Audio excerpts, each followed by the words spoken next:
तो आज हम ऑर्गेनिक केमिस्ट्री के बारे में पढ़ेंगे। ऑर्गेनिक केमिस्ट्री में हम कार्बन कंपाउंड्स के बारे में पढ़ते हैं, except oxides of carbons, metalloids, carbonates, sulphates. Above these all हम हाइड्रोकार्बन्स के बारे में पढ़ते हैं। हाइड्रोकार्बन्स का मतलब होता है वो कंपाउंड्स जिसमें सिर्फ हाइड्रोजन और कार्बन्स एग्जिस्ट करते हों।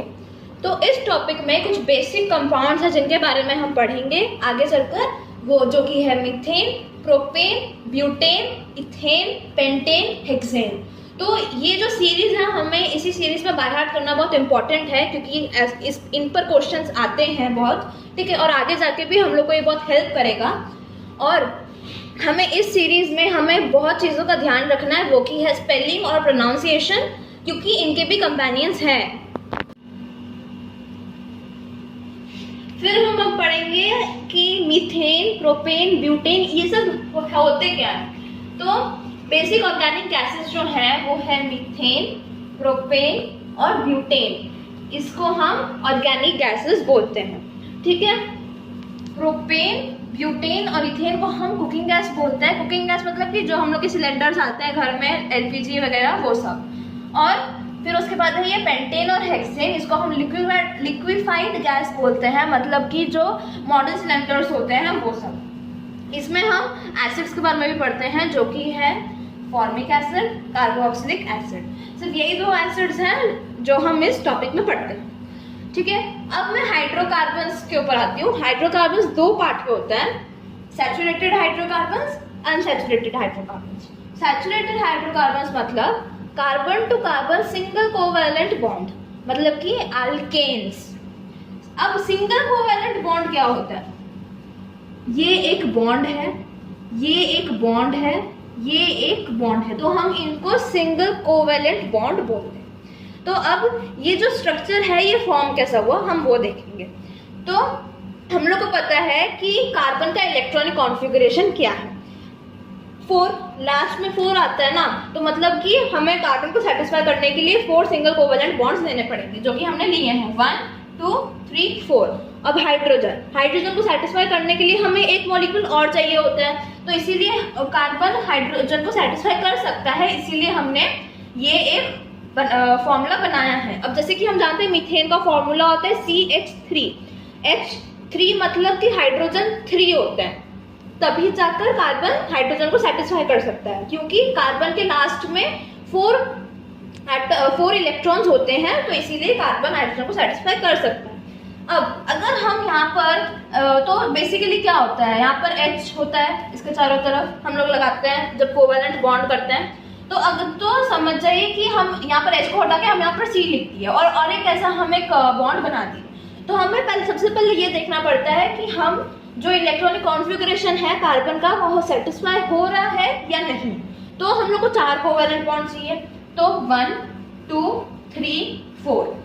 तो कार्बन का सेटिस्फाई हो रहा है। अब आया हाइड्रोजन को और एक चाहिए होता है, तो फिर यहाँ पर एक है और यहाँ पे 2 है, ठीक है। फिर उसके बाद हम और एक कार्बन लगाए, तो फिर ऐसे ऐसे करके हम एक बहुत लंबा चेन बना सकते हैं। इसको हम बोलते हैं ब्रांच चेन ऑफ मीथेन, ठीक है।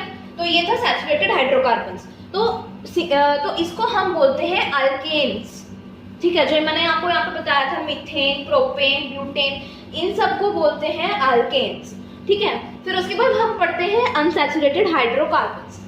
वो क्या होता है? Carbon to carbon double covalent bond, मतलब कि अल्कीन्स। जैसे मैंने आपको बोला था कि प्रोनाउंसिएशन का बहुत ध्यान रखना है, तो यही है कि अल्केन्स, अल्कीन्स, और स्पेलिंग्स का भी बहुत अच्छी तरह से ध्यान रखना है,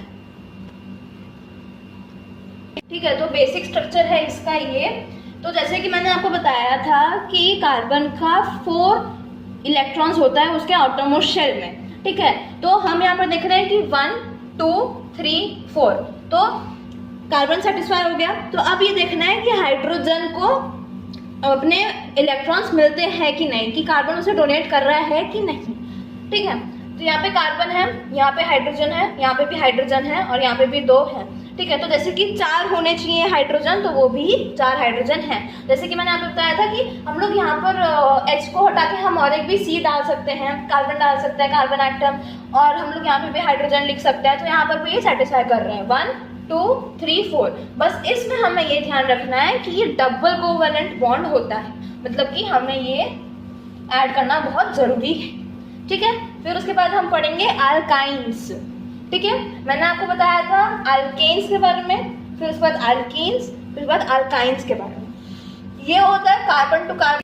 तो अल्काइंस में हम पढ़ेंगे carbon to carbon triple covalent bond. तो ट्रिपल का मतलब होता है ये 1 2 3, मतलब कि 3 सिंगल कोवेलेंट बॉन्ड। तो इसमें भी हम यहाँ पे देख रहे हैं कि यहाँ पे भी 4 सिंगल कोवेलेंट बॉन्ड्स हैं, तो मतलब कि कार्बन सेटिस्फाई हो गया।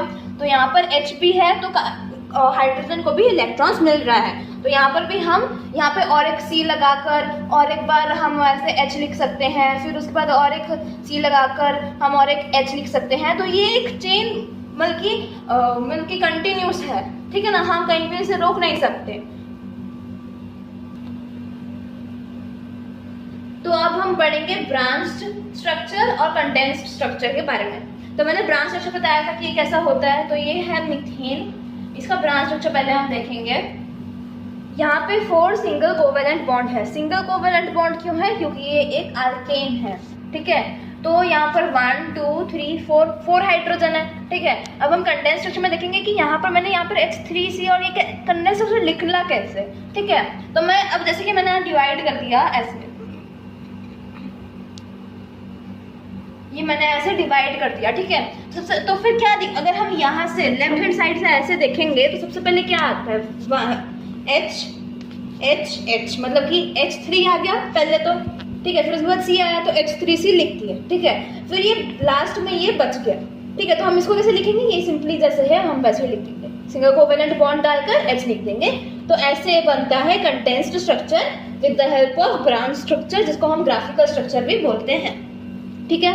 तो ये तो था मीथेन का। अब इथेन का फॉर्मूला हम जानते हैं C2H6, ठीक है। तो ये इनके ये जो है फॉर्मूला वो निकला कैसे? वो एक जनरल फॉर्मूला होता है जो कि मैं आपको बाद में बताऊंगी कि ये कैसे निकालते हैं, ठीक है।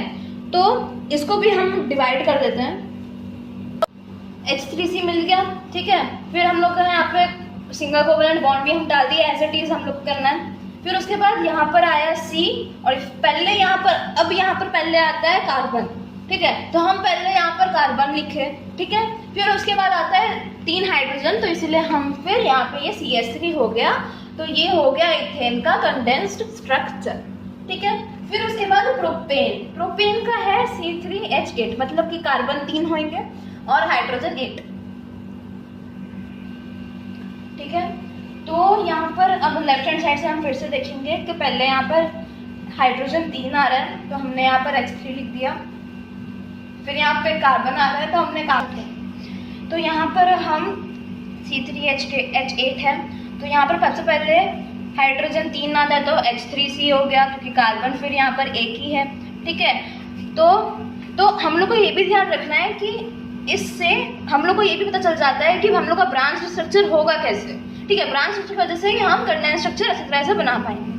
फिर उसके बाद यहाँ पर आया एक सिंगल कोवेलेंट बॉन्ड, तो हमने भी यहाँ पर एक डाल दिया। फिर उसके बाद यहाँ पर मैं ऐसे डिवाइड कर देती हूँ। तो यहाँ पर मैंने डिवाइड कर दिया है, हाँ। तो फिर यहाँ पर डिवाइड करने से सबसे पहले हम इसी पार्ट को सिर्फ देखते हैं। तो यहाँ पर पता चलता है कि hydro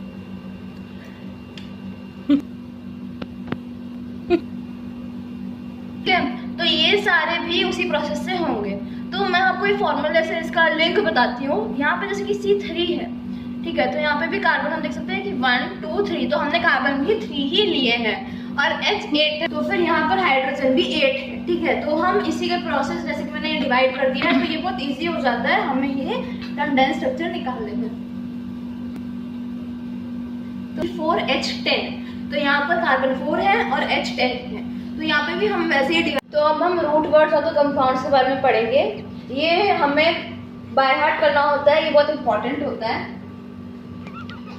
myth, eth, prop, but, pent, hex, hept, oct, ये इनको रूट वर्ड्स इसलिए बोलते हैं क्योंकि इन्हीं के साइड में हम ANE या फिर ENE या फिर YNE लगाते हैं, ठीक है। तो सबसे पहले हम अल्केन्स पढ़ेंगे। अल्केन्स का कंपाउंड्स निकालने के लिए जनरल फॉर्मूला है CnH2n+2। ठीक है, तो सबसे पहले हम समझ लेंगे कि n = 1, तो CnH2n+2, तो n को हटा के हम यहाँ पे 1 लिख देंगे, फिर H 2 × 1 + 2। ठीक है, तो हम इसे फिर सॉल्व करेंगे, C1H 2 × 1 2 + 2, तो ये हो गया 4, तो इसको हम कैसे लिखेंगे, CH4, तो ये हम लोग का हो गया मीथेन। फिर उसके बाद वैसे ये सारे हैं, अगर N2 हुआ तो यहाँ पे 1 की जगह 2 हो जाएगा, तो ये C2H6 निकल जाएगा जिसको हम बोलते हैं इथेन, और अगर 3 हुआ तो C3H8 हो जाएगा जो कि है प्रोपेन। N = 4 अगर हुआ तो C4H10 हो जाएगा ब्यूटेन। N = 5 हुआ तो C5H12 हो जाएगा जिसको हम बोलते हैं पेंटेन। तो मीथेन, इथेन, प्रोपेन, ये जो सारे नाम हैं इसको हम यूपैक नेम्स बोलते हैं। ठीक है, तो फिर अब हम यहाँ पर आएंगे अल्कीन्स के बारे में। इसका जनरल फॉर्मूला है CnH2n। ठीक है, तो उसी की तरह है यहाँ पर भी, समझ लीजिए यहाँ पर सबसे पहले ये जो 1 है, ठीक है, इस अल्कीन्स में और अल्काइन्स में मीथेन या मिथाइन एग्जिस्ट नहीं करता, क्योंकि यहाँ पर मैं आपको करके दिखाती हूँ, CnH2n, तो यहाँ पे n के वजह हम 1 डाल देंगे और 2 × 1, तो यहाँ पे ये निकला CH2, लेकिन CH2 करके कोई ऐसा कंपाउंड एग्जिस्ट नहीं करता है, तो फिर ये फर्स्ट वाला नॉट एग्जिस्ट है। ठीक है, तो फिर उसी की तरह अगर हम सॉल्व करेंगे 2 3 4 5 तो हम लोग का ये सब निकलेगा, ethene, propene, butene and pentene. ठीक है, तो इनको भी हम यूपैक नेम्स बोलते हैं। तो मैंने सबसे पहले आपको बोला था कि इसमें 2H4 इसी फॉर्मूले से ये सारे जो हैं ये सारे निकले हैं, लेकिन इसमें सिर्फ यही है कि इसमें मिथीन या मिथाइन एग्जिस्ट नहीं करता। तो ये एक करके मैंने आपको यहाँ पे दिखाया था जो कि एग्जिस्ट नहीं करता है। फिर अल्काइंस का जनरल फॉर्मूला होता है CnH2n-2, इसमें 2n-2 होता है, अल्केन्स में 2n+2 होता है। इसमें उल्टा पुल्टा हम नहीं कर सकते, इसमें भी नंबर 1 एग्जिस्ट नहीं करता है, सेम रीजन है दोनों का। फिर इसी फॉर्मूले से हम इनके भी सारे फॉर्मूले निकालते हैं, और इसमें क्या प्रोनाउंस करते हैं, इथाइन, प्रोपाइन, ब्यूटाइन, पेंटाइन।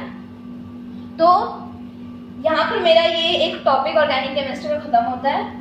अगर आपको लगा कि मेरा वीडियो आपके लिए यूजफुल था तो please like, share and subscribe, और अगर आपको कुछ भी डाउट हो इस चैप्टर से रिलेटेड तो आप प्लीज़ कमेंट सेक्शन में लिख सकते हैं। Thanks for watching.